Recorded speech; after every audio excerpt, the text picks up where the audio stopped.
പത്തനംതിട്ടയിൽ കാട്ടുപന്നി കുറുകെ ചാടിയതിനെ തുടർന്ന് നിയന്ത്രണം വിട്ട ഇലക്ട്രിക് കാർ മതിലിടിച്ച് കത്തി നശിച്ചു. അപകടസമയം യുവാവ് കാറിൽ നിന്നും പുറത്തേക്ക് ചാടിയതിനാൽ വലിയ അപകടം ഒഴിവായി. എറണാകുളത്തു നിന്നും ജോലി കഴിഞ്ഞ് വീട്ടിലേക്ക് മടങ്ങുകയായിരുന്ന തേക്കുതോട് സ്വദേശി ജിബിന്റെ കാറാണ് കത്തി നശിച്ചത്.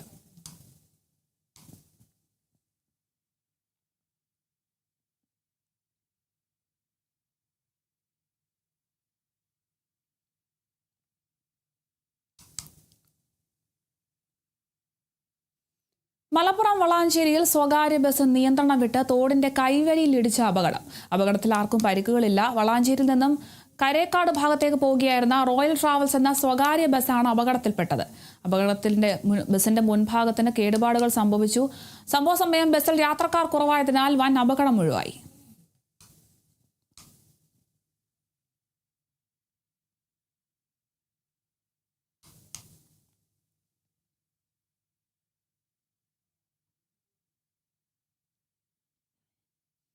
കരുനാഗപ്പള്ളിയിലെ കിഴക്കൻ മേഖലയിലെ ജലക്ഷാമത്തിന് പരിഹാരം കാണുന്നതിനായി നിർമ്മിച്ച കുഴൽക്കിണറിന്റെ ഉദ്ഘാടനം നടന്നു.